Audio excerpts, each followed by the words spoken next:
The night Juliana Redding died, Santa Monica felt unnaturally quiet, the kind of stillness that settles right before a tragedy reveals itself. Streetlights flickered along Ocean Park Boulevard, shadows stretching thin across the pavement, as if the entire city knew something terrible had already been set in motion. Juliana didn't know she had only hours left to live. She had spent the afternoon rehearsing lines, pacing the small wooden floor of her bungalow, believing a breakthrough was finally within reach. She was 21, wide-eyed, stubborn, and full of impossible dreams, the kind of girl who carried hope even when life refused to meet her halfway. And that hope made what happened to her feel unbearably cruel. Inside her bungalow, glossy headshots still sat on the kitchen table, each one marked with notes about casting calls she intended to attend. But behind that ambition, something darker had followed her to Los Angeles, something she tried to outrun, but couldn't. Even Juliana felt it in her final days, a strange pressure in the air, a sense that someone had been watching her. She had told friends. She kept hearing footsteps outside her door at night. She felt uneasy when her phone rang from blocked numbers. She mentioned a shadow from her past, someone she wished she had never met, but she never said his name out loud. Not until investigators found her body. The next morning, March 15, 2008, firefighters responded to a reported gas smell. When they forced open the bungalow door, a thick wave of heat and burning metal swept over them. Someone had turned on all 4 burners of her stove without lighting them, filling the home with gas, a silent fuse waiting to ignite. But the explosion never happened. The coroner determined why Juliana was already dead before the killer tried to destroy the scene. She lay on the bedroom floor, fingertips bruised, neck marked by deep ligature wounds. She had fought desperately, clawing for life until her final breath. The killer had strangled her with bare hands and with frightening strength. But the real shock came with the DNA, under Juliana's fingernails and on the stove knobs, on the bed frame, and even on a discarded piece of clothing. Investigators found traces of a mysterious woman's DNA, not a man's. That single discovery shifted the entire investigation. Juliana was known to have complicated relationships, but none involving a woman. The evidence made no sense unless the woman had been acting on someone else's behalf. Someone Juliana feared, but would never confront directly. And then the name surfaced. A doctor, a wealthy, charismatic, secretive older man she had briefly been involved with. A man twice her age who promised her connections, roles, financial support, and a future in Hollywood, until she tried to walk away. His name was Dr. Munir. Investigators quickly discovered disturbing patterns. He had a habit of financially supporting young women, then controlling them, pulling back his money if they disobeyed, threatening them with legal trouble if they tried to leave, feigning affection while manipulating their lives like a puppeteer. Juliana had ended things with him weeks earlier. Witnesses said she appeared frightened, convinced he wouldn't let her go easily. Yet when police tried to locate Munir after her murder, one thing became immediately clear. He wasn't in California anymore. He had left the country just days after. Juliana's body was discovered, and he hadn't traveled alone. Investigators learned he was married, and that there was another woman tied to him, a woman with a reputation for aggression, a woman known to intimidate anyone who threatened Munir or jeopardized his secrets. Her name was Kelly Pack, and when detectives tested her DNA, our greatest fear was confirmed. It matched perfectly her. DNA was in multiple locations inside the bungalow where Juliana was killed, on objects she should never have touched, in places she insisted she had never been. But when questioned, Kelly insisted she didn't know Juliana, had never met her, had no reason to hurt her. The DNA said otherwise. Her lies said even more. Still, there was a problem. because intertwined with Kelly's presence was a ghost. The one person investigators believed might have orchestrated the entire murder, yet left no physical trace behind. Dr. Munir, the married physician with money, connections, power, and a reason to silence Juliana forever. Only one troubling detail complicated everything. He was nowhere to be found. He had vanished across an ocean into a country with no extradition treaty.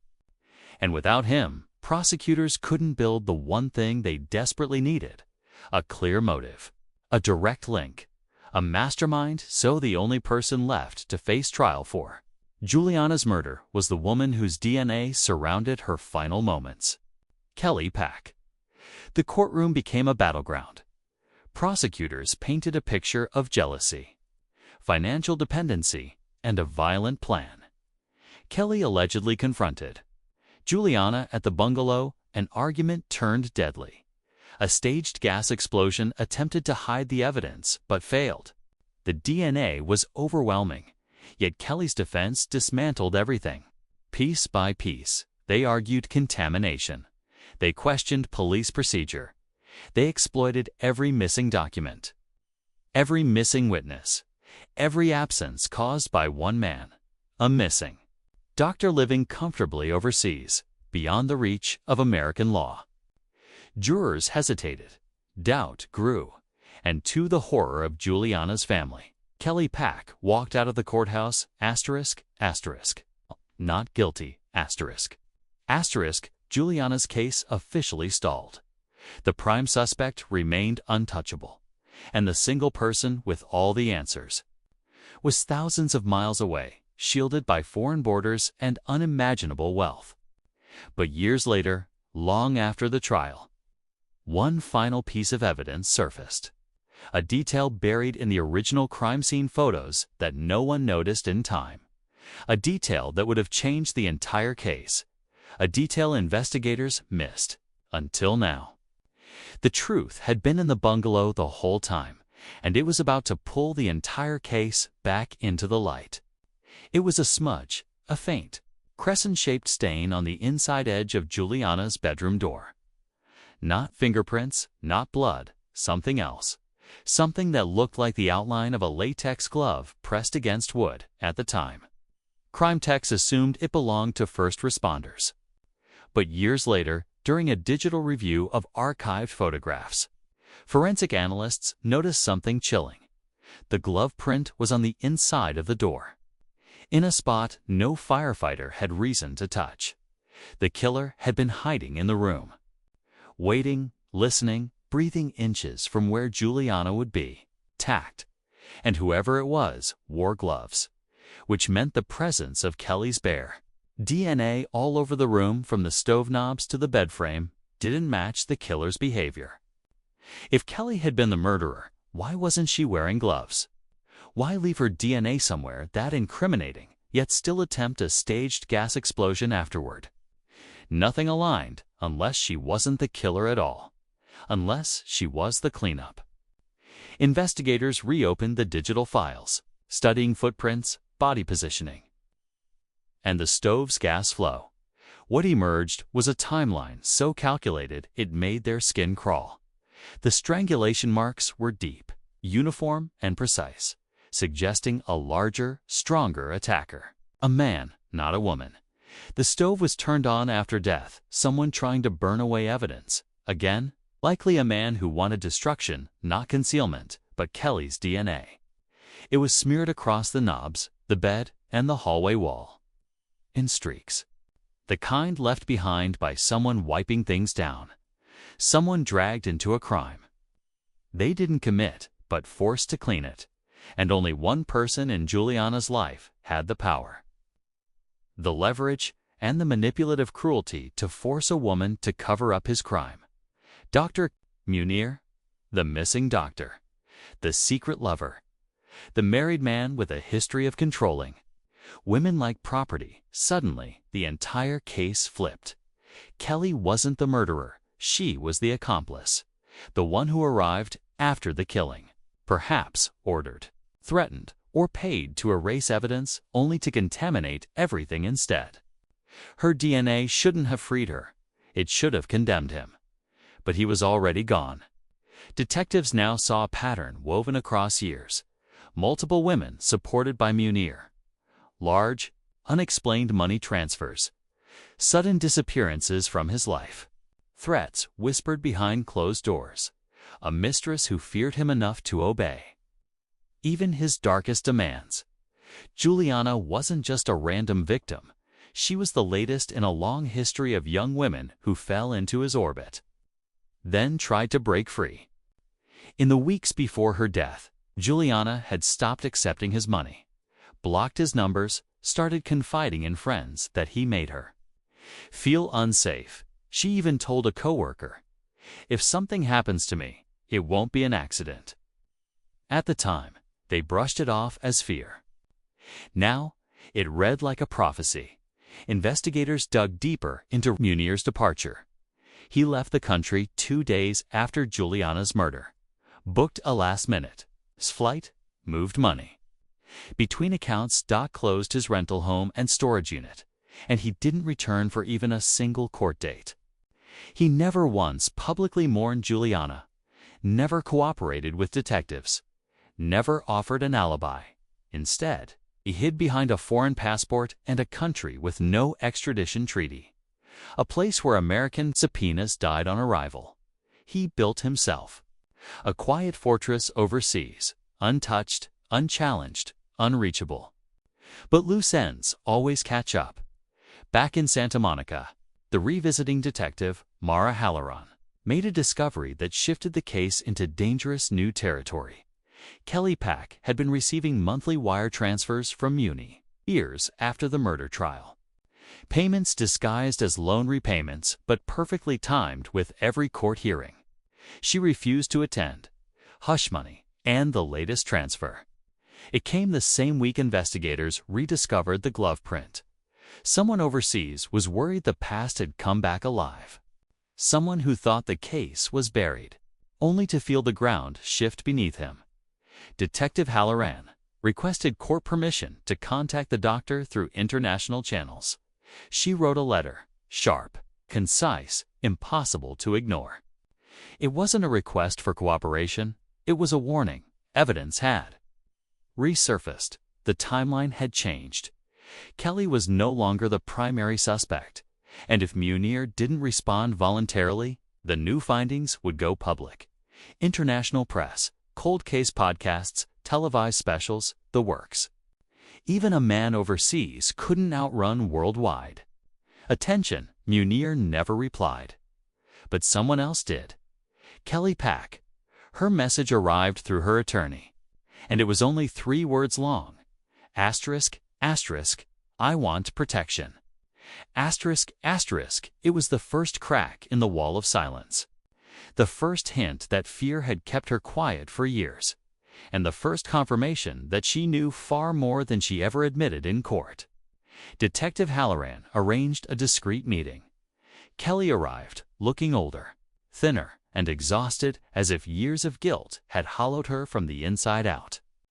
Her hands trembled as she placed a small envelope on the table, pushing it forward without a word. Inside were photographs. Crisp, clear, dated the night of Juliana's murder. Images of the bungalow, the bedroom, the stove, and a blurry silhouette captured accidentally in a mirror reflection. A tall figure, dot shoulders, wearing gloves. A man, the doctor. Kelly whispered one thing before walking away. "Tell them I tried to stop him." Detective Halloran stared at the final image, heart pounding. It was the closest thing to a direct accusation they'd ever had. A ghost frozen in a reflection, proof the killer had been inside that room. Proof the entire case was about to explode again. But the biggest revelation wasn't in the photographs. It was in the envelope's corner. A second memory card labeled only with one word. Asterisk, asterisk, insurance. Asterisk, asterisk, and inside it was the evidence no one expected. Evidence that would expose the truth, the motive, and the brutality behind Juliana's death. Evidence that would finally force the doctor out of hiding. The second memory card was smaller than a coin. Easy to miss, easy to overlook. Yet powerful enough to topple an empire of lies. Detective Halloran inserted it into her computer. Unsure what she was about to see. The screen flickered. A single folder appeared. JR Final. Her pulse quickened. Inside were 4 files, 3 were short videos. 1 was an audio recording. Halloran clicked the first. The video opened shakily. Filmed on Juliana's old camcorder, the kind she used for self-taping auditions. She sat in front of the lens wearing a loose t-shirt. Her eyes tired but resolute. She looked scared. The kind of fear you try to hide. Because you know no one will believe you. The kind of fear you record as a last attempt to save yourself. Juliana inhaled slowly, speaking as if rehearsing lines she didn't want to say. She said she had been receiving money from a man she wanted distance from. She said he became angry. When she tried to walk away, she said someone close to him had threatened her. A woman. She said she believed she was being followed. And then, near the end, she said something that made Detective Halloran stiffen. Asterisk, asterisk, if anything happens to me, it will be because of him. Asterisk, asterisk, she named him Dr. Munir. The camera shut off abruptly, as if she'd heard something at the door. The second video was filmed 2 nights before. Juliana died, not of her, but of her front window, recorded secretly by Kelly Pack. Through the glass, a tall figure stood in Juliana's living room, rifling through drawers, pacing like a predator searching for prey. It was the doctor. Detectives had suspected it. Now, they were watching it with their own eyes. He wasn't only involved. He had been inside the bungalow before the murder. He had violated her. Space, stalked her movements, studied the layout of the home. Preparing, calculating, choosing the place where she would die. The third video was even more disturbing. Security footage from a parking lot. Juliana stepping out of her car. And a black Mercedes pulling in behind her, slowly, methodically. A man followed her at a distance, tall, broad-shouldered, wearing gloves. Then Kelly appeared in the frame. Approaching Juliana moments after the doctor retreated out of sight, insisting she needed to talk. It wasn't a confrontation. It was the setup, the funnel Kelly had led Juliana back toward danger, while the doctor waited in the shadows. Detective Halloran paused the video. Bile rising in her throat. It wasn't jealousy. It wasn't rage. It was a coordinated plan, and the final audio file proved it. A scratchy recording played a voice memo Kelly had saved years earlier. 2 voices argued in the background. A man's voice, calm, deep, commanding. The doctor and Kelly, terrified, pleading. "You owe me," he said. "You clean it, or you take the fall." Kelly sobbed, said she didn't want to be part of it, said she didn't know he was going to kill her, said Juliana hadn't done anything wrong. His response was ice cold. She thought she could walk away. "You don't walk away from me." Then the audio cut into static. But it was enough. More than enough. The motive, the manipulation, the plan, the cover-up, the truth. Everything prosecutors needed had been on that memory card. The one Kelly had hidden from fear and finally surrendered out of guilt. Now there was no more hiding.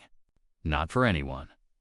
Within hours, the Santa Monica Police Department called an emergency press briefing. Detective Halloran stood before cameras, announcing new evidence that directly implicated Dr. Munir in the premeditated murder of Juliana Redding. News outlets worldwide lit up. Old trial footage resurfaced.